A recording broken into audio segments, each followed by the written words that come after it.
Sir, Nitin Gadkari ने notice दिया है जयराम रमेश और मल्लिकार्जुन खड़गे को एक वीडियो को लेके के गलत तरीके से ट्विटर पे वायरल किया जा रहा है। आप मुझे बताइए ये वीडियो कौन सा है और उस वीडियो में गलत क्या, आप मुझे बताइए क्या वीडियो है। किसानों को मतलब वो जो मुआवजा नहीं मिल रहा है इस तरह से, अगर किसानों को मुआवजा नहीं मिल रहा है, किसानों को एमएसपी नहीं मिल रही है, किसान आत्महत्या कर रहे हैं, किसान दिल्ली के बॉर्डर तक आने की कोशिश कर रहे हैं, दिल्ली के राजधानी में आने की कोशिश कर रहे हैं, उनको रोका जा रहा है। उसमें गलत क्या है?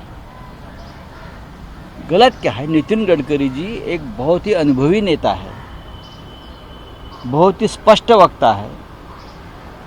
नितिन गडकरी जी का ये खासियत है, वो झूठ नहीं बोलते, जो उनके मन में है बोल देते हैं, उनकी मन की बात झूठी नहीं होती। तो मुझे नहीं लगता है कि गडकरी जो बोल रहे हैं और गडकरी जी ने जो बोला है उसमें कोई तफावत है। इस देश के किसानों की हालत बहुत ही खस्ता है, बहुत ही खराब है। खुलेआम किसानों को देशद्रोही ठहराया जा रहा है। किसानों की जो मांग है वो जायज़ मांग है, एमएसपी की है, हाँ, और मुआवजे की मांग है, उसमें गलत क्या है? लेकिन अगर नोटिस दिया है नितिन जी ने तो मुझे ज़रूर विश्वास है नितिन जी उस बारे में आत्मचिंतन करेंगे कि देश के किसानों की हालत असल में क्या है। सर, देवेंद्र फडणवीस ने कल एक बयान दिया है कि जो विरोधक है उनके पास ना नेता है, ना नीति है और ना उनकी नियति है विकास कार्यों को लेकर, और उनका क्या देवेंद्र फडणवीस जी भारतीय जनता पार्टी की जो सरकार 10 साल से चल रही है उनकी नीति, उनके कामों के बारे में बता सकते हैं? 70 साल में देश में जो विकास किया है वो विकास पंडित नेहरू जी से लेकर नरसिंह राव और मनमोहन सिंह तक है। मोदी जी और अमित शाह की सरकार में देश का क्या विकास हुआ है? आप हमें 10 बातें बताइए। महाराष्ट्र में बताइए, आप 10 साल से सरकार में है। सिर्फ पैसे की ताकत पर, सेंट्रल एजेंसी के ताकत पर विधायक और सांसदों को खरीदना और सरकारें गिराना विरोधियों की, यही आपका अगर विकास कार्य, यही आपकी नीति है तो ज़रूर हमने कुछ किया नहीं है, वो आपने ही किया है। शिखर बैंक घोटाळ्याचा तपास बंद करा असं आर्थिक विभाग, यही तो विकास है ना। मोदी जी कहते हैं अजित पवार ने 70,000 करोड़ का घोटाला किया। मोदी जी कहते हैं आदर्श स्कैम डिफेंस का सबसे बड़ा स्कैम है। मोदी जी और भी बहुत कुछ कहते हैं भ्रष्टाचार के बारे में, लेकिन वो सभी भ्रष्टाचारियों को लेकर मोदी जी देश चलाते हैं। यही विकास है। फडणवीस को मेरा यही जवाब है, यही आपका विकास है। तो सिंधु के दो नेता आपस में झगड़ा कर रहे हैं विधान भवन में, आपस में गैंगवॉर है ये गैंगवॉर है। गैंग में गैंगवॉर होता है। जिसने मुंबई का अंडरवर्ल्ड देखा है, हमने देखा है, तो जो गैंग्स थे बड़े बड़े, उस गैंग में भी गैंगवॉर होता था और गैंग के ही लोग आपस में एक दूसरे के खिलाफ लड़ते थे। शिंदे गैंग में अब वही गैंगवॉर चल रहा है। एक मंत्री और एक विधायक विधानसभा में हाथापाई करता है, एक दूसरे को गाली गलौज करता है, और फडणवीस जी बोलते हैं सब कुछ ठीक है, यही हमारा विकास है। तो विकास की व्याख्या बदलनी पड़ेगी। आरएसएस को मैं एक पत्र लिखूंगा कि भाई महाराष्ट्र में जो विकास चल रहा है गैंगवॉर का, तो उससे अगर आपके लोग उसे विकास कहते हैं तो विकास की व्याख्या आपके शब्दकोश में बदल दीजिए। एनडीए की अगली मीटिंग 6-7 तारीख को होने वाली है। कहाँ है एनडीए? एनडीए है, एमडीए सर, एमडीए। हाँ, एमयू की मीटिंग होगी ना, जरूर होगी, और उसमें प्रकाश आंबेडकर जी भी शामिल होंगे। अगर किसी को लगता है एमयू में कोई दरार है, मतभेद है, तो ऐसा कोई नहीं है।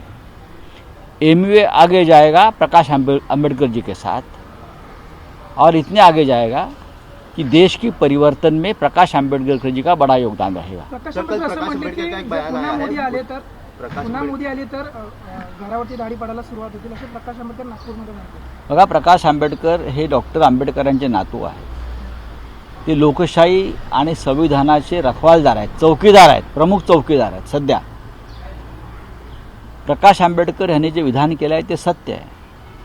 पुन्हा जर दुर्दैवाने या देशाच्या मोदी शहांचं राज्य आलं तर सामान्य माणसाच्या घरांवरही धाडी पडतील. कष्टकरी सामान्य माणूस जो पगारी जो नोकरी करतो, कष्ट करतो आणि घरी पगार घेऊन येतो, त्याला ईडीवाले पकडून घेऊन जातील.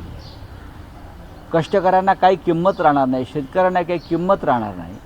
त्याच्यामुळे प्रकाशजी जे बोलत आहेत ते बरोबर बोलत आहेत. आम्ही त्यांच्याशी सहमत आहोत. सर, परदेशी गुंतवणुकीमध्ये महाराष्ट्र नंबर 1 आहे असं राज्य सरकारचं मत आहे. राज्य सरकार खोटं बोलत आहे. सर, मुंबई के इकोनॉमिक ऑफेंस टीम ने 25,000 करोड़ का जो घोटाला था एमएसएमई बैंक्स का, जिसमें अजीत पवार जी का भी नाम दिख के आया था, उसमें अभी क्लोजर रिपोर्ट फाइल कर दी है. ये किस तरीके से? क्या देखेंगे किस तरीके से? कारण नरेंद्र मोदी को उसके ऊपर जवाब देने दो.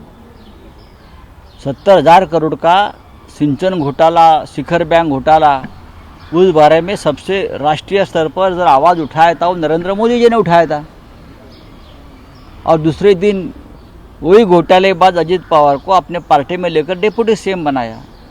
उसका मतलब ये है कि आपकी सरकार जो आपके विरोधी है उनके ऊपर झूठे अपराध, झूठे मुकदमे दायर करके उनके ऊपर दबाव डालता है. अजीत पवार उसका उदाहरण है. कल आपको अशोक चव्हाण को भी क्लीन चिट मिलेगा आदर्श घोटाले में. आदर्श घोटाला हुआ ही नहीं, ये मोदी डिक्लेयर कर देंगे. जो व्हाइट पेपर में आया है ना, हो जाएगा. यही तो विकास है, यही तो भ्रष्टाचार के खिलाफ लड़ने का उनका तरीका है कि भ्रष्टाचारियों को ही अपने पार्टी में लेकर भ्रष्टाचार खत्म कर दो. सर, अजित पवार शिखर बैंक प्रकरणी जो सर घोटाळ्याचा आरोप विश्वास का करण्यात पर्यायवाची शब्द मोदी है, ऐसा देवेंद्र फडणवीस का कहना है. जी हाँ, ये अजीत पवार, हेमंत बिश्व शर्मा, अशोक चव्हाण, एकनाथ शिंदे, हसन मुशरीफ, हाँ, भावना गवड़ी, ये सब भ्रष्टाचारी जो लोग हैं उनके खिलाफ मोदी जी ने जंग छेड़ा था भ्रष्टाचार के खिलाफ. तो विश्वास तो है, यही विश्वास है ना. और सबको अपने पार्टी में लेकर वॉशिंग मशीन में डालकर मंत्री बना दिया. ये विश्वास मोदी जी, पर्यायवाचक शब्द विश्वास.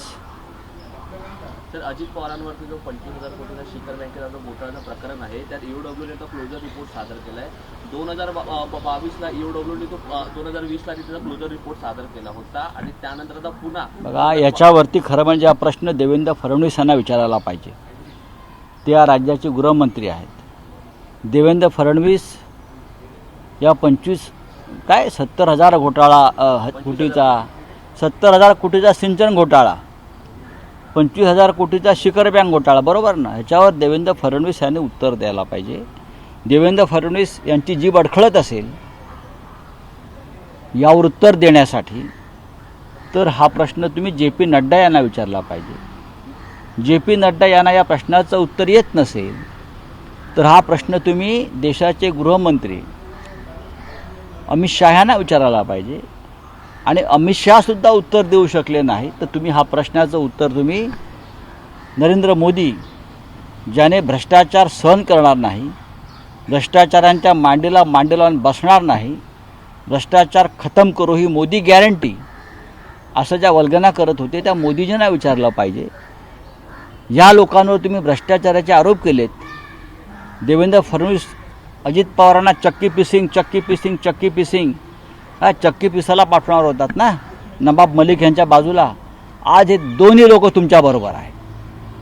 विचारा देवेंद्र फडणवीस यांना याच्यावर तुमचं काय म्हणणं आहे. लोकांशी तुम्ही खोटं बोलताय, या राज्याशी खोटं बोलताय, या देशाशी खोटं बोलताय. हां, बघूया. इलेक्शन जा रहा है जिसमें कि शिवसेना को ट्रोल किया. पेंडिंग जो मॉडल है वो भी अभी गुजरात जा रहा है, गुजरात जा रहा है, जिसको लेकर शिवसेना को ट्रोल किया जा रहा था. तो ये महाराष्ट्र को ही फॉलो करेंगे ना. देश में महाराष्ट्र का ऐसा राज्य है जिसे पूरा देश फॉलो करता है। गुजरात को तो महाराष्ट्र को फॉलो करना ही पड़ेगा। सर मोदी शाह यानी गुजरात नहीं है। ऐसे मोदी शाह गुजरात में आए और चले गए देश में। गुजरात और महाराष्ट्र का रिश्ता हमेशा रहा है। हम एक दूसरे के हाथ में हाथ डालकर विकास किया है। जब से मोदी शाह आए हैं तब से ये दरार पैदा करने की कोशिश हुई है। सर रायगड आणि रत्नागिरी या जागेवर महायुतीमध्ये सध्या वाद सुरू मला माहीत नाही महायुती, आहे. त्यावरती रामदास कदम असे म्हणाले मला माहीत नाही कोण रामदास कदम, त्यांचं ते बघतील, सर इलेक्शन त्यांचं ते बघतील ना, आम्ही आमच्याविषयी बोलू। सर इलेक्शन कमीशन की एडवाइजरी आई है कि लोकसभा चुनाव से पहले धर्म है, कास्ट है या रिलीजियस प्लेस है उनको यूज नहीं कर सकते हैं। स्टार कैंपेनिंग और पार्टियों को कहा है इलेक्शन कमीशन ने एडवाइजरी। इलेक्शन कमीशन पे मेरा विश्वास नहीं है। जिस तरह से इलेक्शन कमीशन का काम चल रहा है वो इलेक्शन कमीशन नहीं है, वो मोदी शाह कमीशन बन गया है। हम सब लोग नियमों का पालन करेंगे और ये बीजेपी के 2-4 लोग नियमों की धज्जियाँ उड़ाएंगे। ये कर्नाटक के इलेक्शन में हुआ है, आपने देखा होगा। बजरंग बली का नारा किसने दिया था? बजरंग बली के नाम पर रोड किसने मांगे थे? अयोध्या, अब यूपी में राम के नाम पर रोड कौन मांगेंगे? पुलवामा के नाम पर रोड किसने मांगे थे? उस वक्त इलेक्शन कमीशन क्या आंख पर पट्टी बांधकर बैठे थे? अब बीजेपी हारने जा रही है, मोदी जी हारने जा रहे हैं, इसीलिए सब उनको ये सोच रहा है। भाजप कमळावरती, शिंदेची शिवसेना धनुष्यबाणावरती आणि अजित पवारांची राष्ट्रवादी घड्यावरती ह्या चिन्हावरती इलेक्शन घडणार आहे असं टीव्हीच्या लोकसभा संग्राममध्ये काल माझ्या माहितीप्रमाणे हे दोन्ही पक्ष कमळावरच लढतील। बरं का, कमळाबाई यांना ठेवून गेली, यांना जो कमळाबाईचा नाद जडलेला आहे बरं का, त्याच्यामुळे कमळाबाई या दोघांनाही आपल्या पदरी ठेवून घेईल बरं का। आणि सध्या त्यांना ठेवलेलंच आहे, त्यांना सध्या ठेवूनच घेतलेलं आहे। त्याच्यामुळे स्वाभिमान वगैरे गोष्टी त्यांनी सांगू नये। मी जे सांगतोय ते सत्य आहे, भविष्यात काय होतं आहे ते पहा। आज माझ्या माहितीप्रमाणे शिंदे गँगचे अर्ध्यापेक्षा जास्त खासदार हे त्यांनी चोरलेल्या चिन्हावर लढायला तयार नाहीत बरं का। त्यांना कमळाबाईबरोबरच राहायचं आहे। अजित पवारांबरोबरची लोकंसुद्धा कमळाबाईबरोबरच जाऊ इच्छित आहेत। त्याच्यामुळे मी जे म्हणतोय ते सत्य आहे। हे बरेचसे लोक यातले त्यांना खात्रीच नाही आहे स्वतःच्या मतांची। शिंदे आणि अजित पवार मतं आणणार कुठून? चोरलेल्या पक्षाबरोबर मतं चोरता येत नाहीत ना। मतं ही शरद पवार साहेबांबरोबर आहेत आणि मतं माननीय उद्धव ठाकरे साहेबांबरोबर आहेत। सर महाविकास आघाड़ी की जो बैठक है आखिरी पड़ाव चल रहा है, लेकिन उसके साथ साथ सुप्रिया सुले जी ने बारामती में अपना खुद आने का जो है वो सीट का ऐलान कर दिया गया है। व्हाट्सएप हम उनका स्वागत करते हैं। हम सब मिलकर सुप्रिया जी को भारी बहुमत से जिताएंगे। मैं खुद, हम लोग सब बारामती भी जा रहे हैं। बारामती में शिवसेना का अच्छा वोटिंग है, हम भी वहाँ हमारा काम शुरू किया है। सुप्रिया जी 2 लाख से भी ज़्यादा वोटों से बहुमत से वहाँ जीत जाएगी, चाहे उनके सामने कोई भी खड़ा। बारामती में जीतेंगे, शिरूर में अमोल कोल्हे जीतेंगे, हमें पूरा विश्वास है। जहाँ जहाँ महाविकास आघाड़ी के उम्मीदवार है वहाँ सब हम जीत जाएंगे।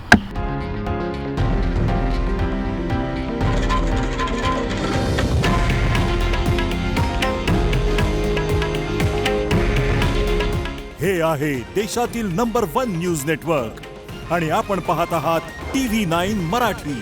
काळजी तुमची, हित महाराष्ट्राचं।